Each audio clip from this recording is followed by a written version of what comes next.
इस श्रृंखला को आगे बढ़ाते हुए हम लोग पढ़ रहे हैं प्रागैतिहासिक काल के बारे में।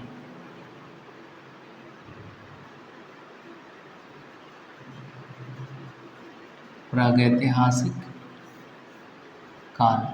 अच्छा, हम बार बार यहाँ पे प्रागैतिहासिक काल शब्द का ही प्रयोग करते हैं, हर क्लास में प्रागैतिहासिक काल शब्द का प्रयोग करते हैं, जबकि हम ये कह सकते हैं कि हम लोग पाषाण काल पढ़ रहे हैं। लेकिन सबसे पहले हम इस शब्द का प्रयोग करते हैं कि हम लोग प्रागैतिहासिक काल को पढ़ रहे हैं। सबसे पहले हम लोग इस शब्द का प्रयोग करते हैं, बाद में आगे बढ़ते हैं तब हम लोग देखते हैं, तब बात करते हैं। सबसे पहले हम कहते हैं कि हम लोग प्रागैतिहासिक काल पढ़ रहे हैं। जब प्रागैतिहासिक काल का नाम लेने के बाद हम यहाँ पे कहते हैं कि हम लोग पूरा पाषाण काल पढ़ रहे हैं। पूरा पाषाण काल का अध्ययन यहाँ पे किया जा रहा है, ऐसा बाद में कहते हैं। क्योंकि जैसा कि आप लोगों को बताया जा चुका है, हम लोग क्या कर रहे हैं, हम लोग एस.के. पांडे की प्राचीन इतिहास की पुस्तक का अध्ययन कर रहे हैं। तो एस.के. पांडे की प्राचीन इतिहास की पुस्तक एक पार्ट है विषय प्रवेश, उसके बाद का ये पार्ट है जो लेशन है वो प्रागैतिहासिक काल के नाम से वहाँ पे लिखित है। तो इसलिए हम लोग इस लेशन को पढ़ रहे हैं, इस लेसन को प्रागैतिहासिक काल नाम के इस लेसन को पढ़ रहे हैं, जो कि दिया गया है एस.के. पांडे की पुस्तक में, और वो दूसरा लेशन है। इसके अंतर्गत आता है पाषाण काल, ठीक है, और पाषाण काल के अंतर्गत आता है पूरा पाषाण काल। तो हम लोग यहाँ पर अध्ययन कर रहे हैं पूरा पाषाण काल का। तो इस अध्ययन को हम लोग आगे बढ़ाते हुए कहाँ तक पहुँचे हैं, हम लोग देख रहे हैं कि पूरा पाषाण काल से संबंधित जो उपकरण हैं वो भारत के किन किन क्षेत्रों से प्राप्त हुए हैं।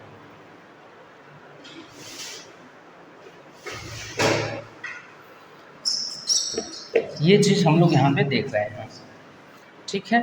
तो सबसे पहले हम लोगों ने कश्मीरी घाटी के बारे में बात कर लिया है। अब जो आज हम लोग देखेंगे वो देखेंगे पोतवार क्षेत्र।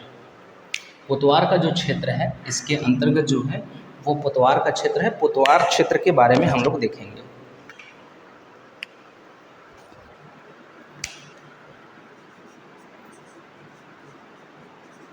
पोतवार क्षेत्र। अच्छा, 1 मिनट ज़रा हम चेक कर लें कि ये इस कलर का मार्कर दिख रहा है कि नहीं।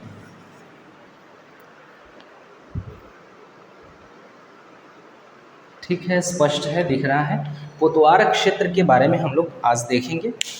तो पोतवार क्षेत्र के बारे में जो सबसे पहली बात है कि इसका विस्तार कहाँ तक है। इसके विस्तार की अगर बात करें हम लोग, तो इसका जो विस्तार है वो पाकिस्तान, जो भारत में पंजाब है, पंजाब वाला क्षेत्र और पाकिस्तान का कुछ क्षेत्र ले लें तो वहाँ तक उन क्षेत्रों में ये पोतवार का पठार विस्तारित है। पश्चिमी पंजाब और पाकिस्तान वाला क्षेत्र है।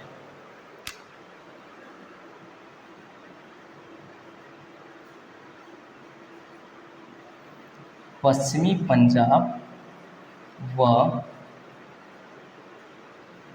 पाकिस्तान का क्षेत्र।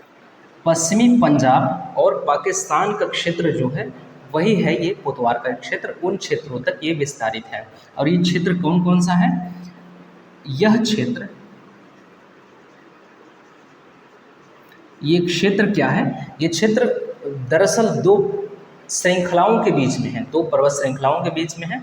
इन दोनों पर्वत श्रृंखलाओं का नाम है पीर पंजाल और नमक पर्वत श्रेणी। पीर पंजाल व नमक श्रेणियों के बीच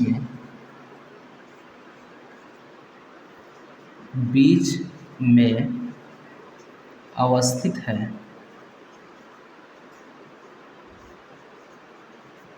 कहाँ है ये पीर पंजाल और नमक पर्वत श्रेणी? 2 पर्वत श्रेणियाँ हैं, पीर पंजाल और नमक। इन दोनों पर्वत श्रेणियों के बीच में ये बसा हुआ है पोतवार का क्षेत्र। और वो क्षेत्र अगर पहाड़ी की बात न करें, ये तो पर्वत श्रृंखला है, 2 पर्वत श्रृंखलाओं के बीच में है। अगर राजनीतिक सीमा देखें, ये पॉलिटिकल बॉर्डर्स देखें, तो पश्चिमी पंजाब और पाकिस्तान वाला जो क्षेत्र है वहाँ तक ये क्षेत्र विस्तारित है और इसी में बसा हुआ है सोहन नदी घाटी। इसी में बसा हुआ है सोहन नदी घाटी। और सोहन नदी घाटी जैसे कि कल हम लोगों ने बात किया था कि पूरा पाषाण काल से संबंधित एक महत्वपूर्ण स्थल है।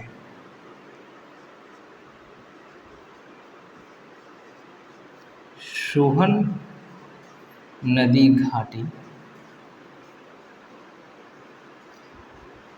इन्हीं क्षेत्रों से संबंधित है। इसका मतलब ये है कि ये जो वीर पंजाल पर्वत श्रृंखला है और नमक पर्वत श्रृंखला है, इन दोनों पर्वत श्रृंखलाओं के बीच में बसा हुआ है ये पोतवार का पठार। इन्हीं पठारों में पोतवार का क्षेत्र और इन्हीं क्षेत्र में सोहन नाम की एक नदी बहती है। उस नदी की बात हो रही है कि यह नदी जो है इन्हीं क्षेत्रों से संबंधित है, जो कि पूर्व पुरापाषाण काल का एक अत्यंत महत्वपूर्ण स्थल है, जो कि पूर्व पुरापाषाण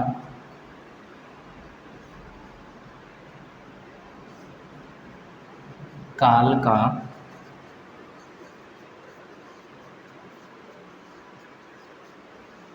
एक महत्वपूर्ण स्थल है। ठीक है, क्लियर है यहाँ तक। ये सोहन नदी घाटी इस क्षेत्र से ही संबंधित है, पोतवार के पठार से ही। पोतवार के पठार में ही ये सोहन नदी बसती है, बहती है, जो भी है वो है, पोतवार के पठार से ही संबंधित है। पोतवार के पठार में बसा हुआ ये सोहन नदी घाटी जो है वो पूर्व पुरापाषाण काल से या निम्न पुरापाषाण काल से संबंधित एक अत्यंत ही महत्वपूर्ण स्थल है। तो इसके बाद अगर बात करें तो जो ये क्षेत्र है सोहन नदी घाटी, तो इसका खोज D.N. वाडिया ने 1928 ईस्वी में किया था। इसका उत्खनन जो है, जिसका उत्खनन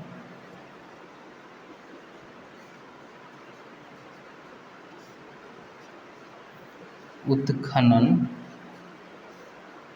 1928 ईस्वी में D.N. वाडिया महोदय ने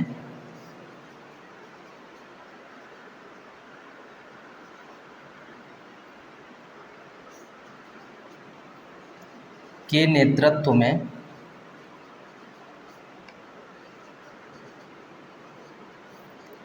किया गया था। तो जो हो सोहन नदी घाटी है एक महत्वपूर्ण स्थल है, किससे संबंधित? निम्न पुरापाषाण काल से संबंधित। तो इसका उत्खनन किसने करवाया था? D.N. वाडिया ने करवाया था इसका उत्खनन, और 1928 में यह उत्खनन संपन्न करवाया गया था।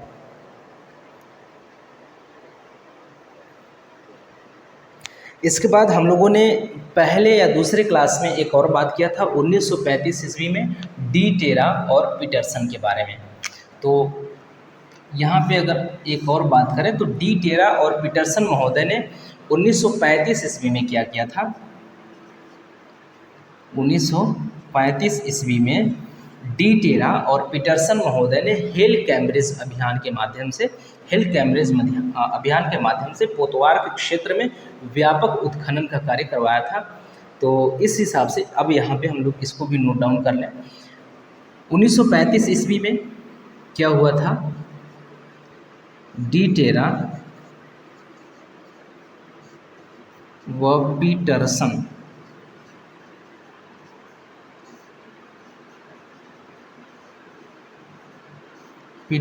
महोदय ने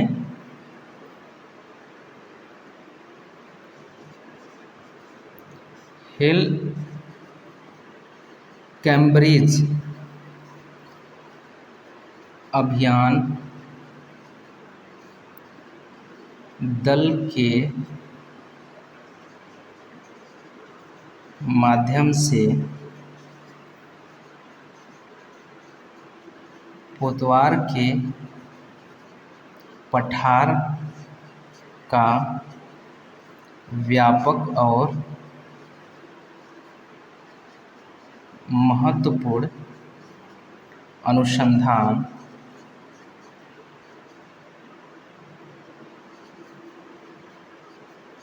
या उत्खनन करवाया था।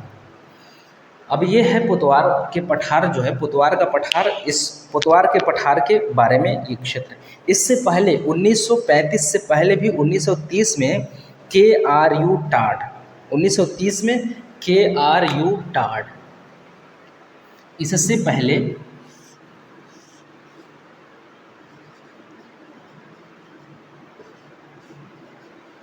इससे पहले 1930 में KRU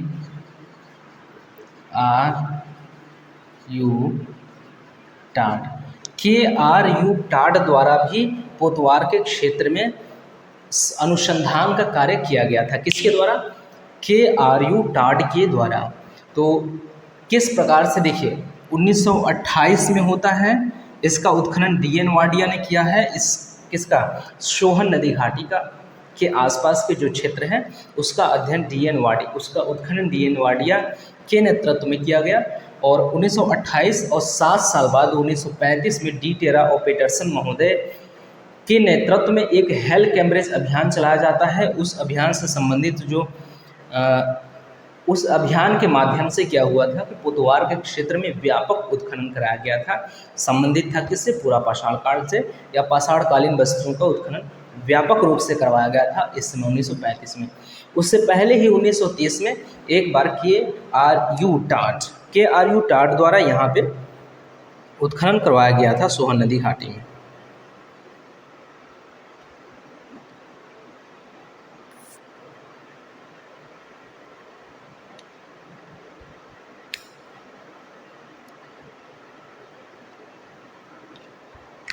और ये जो करवाया था पिंडो घेब, जो ये वाला जो उत्खनन है, ये वाला 1930 में, ये जो उत्खनन है, यह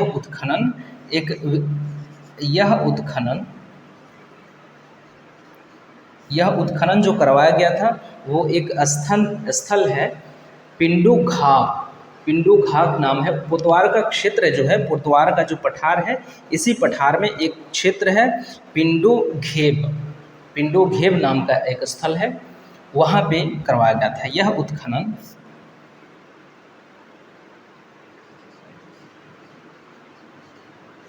पिंडो घेब नामक स्थान पर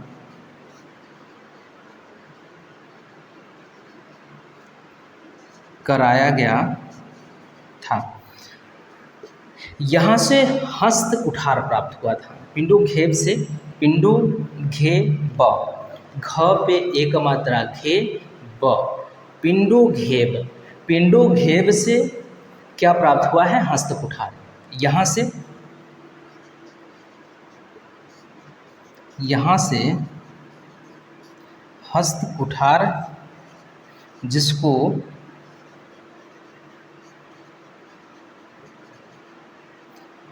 हैंडेक्स कहा जाता है, वो यहाँ से पाया गया है। ये देख लीजिए जो क्रम है। 1928 ईस्वी में DN वाडिया द्वारा उत्खनन कराया जाता है सोहन नदी घाटी का, जो कि संबंधित है इससे, पुतवार के पठार से संबंधित ही एक स्थल है। यहाँ पे 1928 में DN वाडिया द्वारा उत्खनन करवाया गया। उसके बाद 1935 में उत्खनन होता है डी टेरा और पीटरसन की महोदय में। ये एक व्यापक उत्खनन था, व्यापक सर्वेक्षण था, व्यापक अनुसंधान था पुतवार के पठार वाले क्षेत्र से संबंधित, और था संबंधित वो पूरा पाषाण काल या पाषाण काल से संबंधित, या फिर इससे संबंधित था प्रागैतिहासिक काल से। तो डी टेरा और पीटरसन महोदय ने हेल कैम्ब्रिज अभियान दल के सहारे इस क्षेत्र का व्यापक उत्खनन करवाया 1935 ईस्वी में। अब इससे पहले ही आप इसको लिखने से पहले आप इसी को लिख सकते हैं, या तो फिर अगर आप पहले इसको लिख रहे हैं तो यहाँ तक की बातें छोड़ देंगे, लिखेंगे 1930 में KRU टाड द्वारा यहाँ पे पोतवार के पठार में उत्खनन करवाया गया था। या तो पहले आप लोग अगर इसको लिख रहे हैं तो आप इस चीज़ को लिख सकते हैं, इससे पहले अर्थात 1935 से पहले एक बार और उत्खनन हो चुका है 1930 ईस्वी में KRU टाड द्वारा पिंडोघेब नाम के स्थान पे पिंडोघेब नामक स्थान पे यहाँ से प्राप्त हुआ है। हस्त कुठार या हाथ की कुल्हाड़ी यहाँ से प्राप्त हुई है।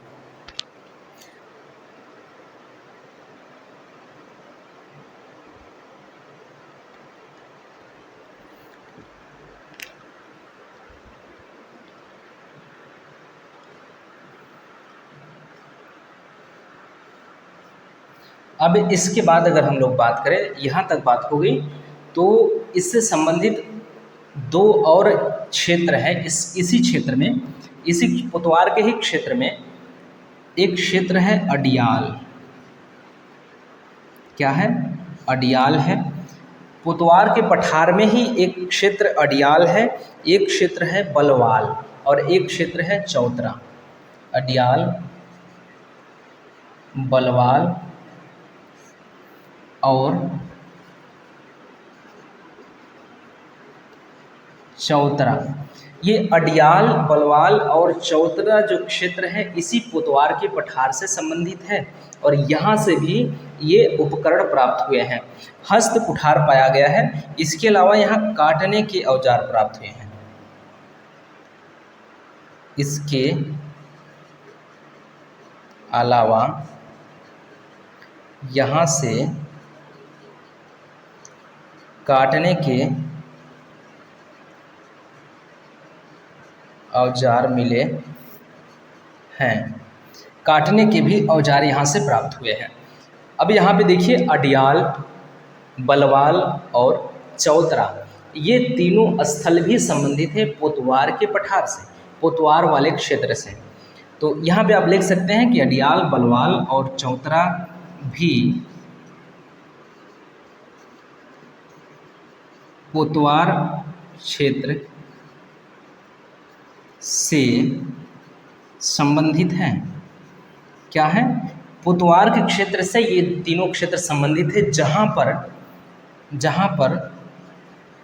जहाँ से क्या प्राप्त हुए हैं?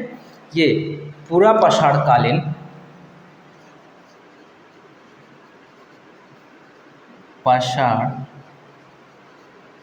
पाषाणकालीन हस्त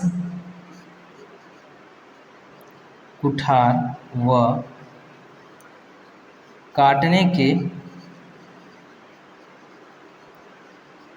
औजार मिले हैं। ठीक, ये है पोतवार के पठार के बारे में इतनी जानकारी यहाँ पे आप देख लीजिए, आपके सामने है।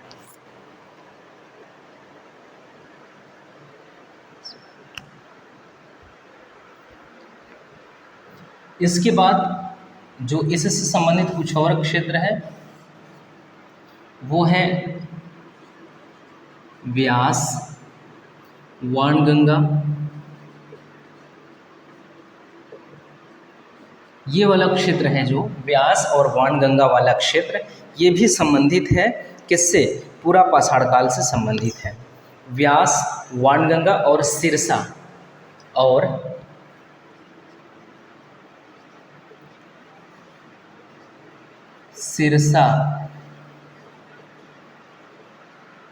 नदियों से भी पूरा पाषाण कालीन अवशेष मिले हैं। और ये जो क्षेत्र है, ये क्षेत्र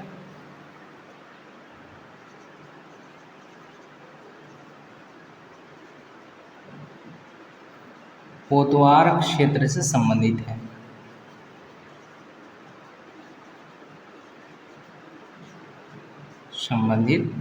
है।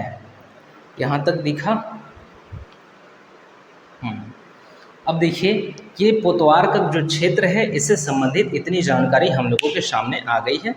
यहाँ से देखिए इससे संबंधित जो पोतवार का क्षेत्र है, पोतवार के क्षेत्र से संबंधित जो प्रमुख स्थल है वो अडियाल, बलवाल, चौतरा है। इसके बाद जो प्रमुख क्षेत्र है सोहन नदी घाटी, ये तो हम जानते हैं, सोहन नदी घाटी एक प्रमुख स्थल है। इसके बाद ये पिंडो घेव नाम का स्थल है। इसके बाद व्यास, वाणगंगा और सिरसा नदियों वाला क्षेत्र जो है सारा का सारा क्षेत्र इससे संबंधित है, पोतवार के पठार से संबंधित है, पोतवार वाले क्षेत्र से संबंधित है। इसके उत्खनन की बात करें अगर, इसका उत्खनन 1928 ईस्वी में इस क्षेत्र में जितने उत्खनन हुए हैं, पोतवार के पठार वाला जो क्षेत्र है इस क्षेत्र से कितने उत्खनन हुए उसकी बात हो रही है। तो जो सोहन नदी घाटी है, सोहन नदी घाटी का उत्खनन, सोहन नदी घाटी वाले क्षेत्र का उत्खनन D.N. वाडिया ने 1928 ईस्वी में किया। उसके बाद 1930 ईस्वी में उत्खनन होता है R.U. टाट द्वारा 1930 ईस्वी में इसी क्षेत्र में बसे हुए एक स्थल पिंडो घेव नाम का उत्खनन कराया जाता है और वहाँ से प्राप्त होता है हस्त कुठार और काटने के औजार जो कि संबंधित होते हैं पूर्व पाषाण काल से। उसके बाद अगला अध्ययन जो होता है, अगला उत्खनन जो होता है 1935 ईस्वी में डी टेरा और पीटरसन महोदय के द्वारा किया जाता है और ये किया जाता है एक अभियान के माध्यम से और उस अभियान का नाम है हेल कैम्ब्रिज अभियान। ये 1935 का एक महत्वपूर्ण उत्खनन है पोतवार के पठार से संबंधित, जो कि संबंधित है वो प्रागैतिहासिक काल से। प्रागैतिहासिक कालीन उत्खनन या प्रागैतिहासिक कालीन साक्ष्यों से संबंधित जो उत्खनन है इस क्षेत्र के संदर्भ में, इस क्षेत्र के विशेष में वो महत्वपूर्ण होता है 1935 का जो उत्खनन डी टेरा और पीटरसन महोदय द्वारा कराया गया था। ये सारे क्षेत्र हो गए और ये उत्खनन हो गया और ये सब औजार हो गए, ठीक, यहाँ से प्राप्त हुए हैं। और ये जो क्षेत्र है आप देख सकते हैं, हम लोगों ने पहले ही बात कर लिया है, पश्चिमी पंजाब और पाकिस्तान वाले क्षेत्र का ये क्षेत्र है। यह क्षेत्र पीर पंजाल और नमक सीढ़ियों के बीच में अवस्थित है। अब यहाँ तक की बातें हो गई पोतवार के पठार की, पोतवार वाले क्षेत्र की बात हो गई। अब अगली बार हम लोग देखते हैं अगले क्लास में कि आगे कौन सा क्लास आता है, मतलब अगले क्लास में कौन सा क्षेत्र आता है जो कि संबंधित है पूरा पाषाण काल से या प्रागैतिहासिक काल से संबंधित है। प्रागैतिहासिक काल में भी पूरा पाषाण काल से संबंधित कौन कौन से स्थल है भारत के, उस क्रम में अगला जो क्षेत्र है वो कौन सा होने वाला है हम लोग अगली क्लास में देखेंगे। इस क्लास तक हम लोगों ने कश्मीर घाटी के बारे में देख लिया है और पोतवार के पठार के बारे में देख लिया है। अब अगली क्लास में हम देखते हैं कि कौन सा स्थल हम लोगों के सामने आता है वो, और फिर उसी स्थल के बारे में इस तरह से सारी चीज़ें अध्ययन किया जाएगा। ठीक है।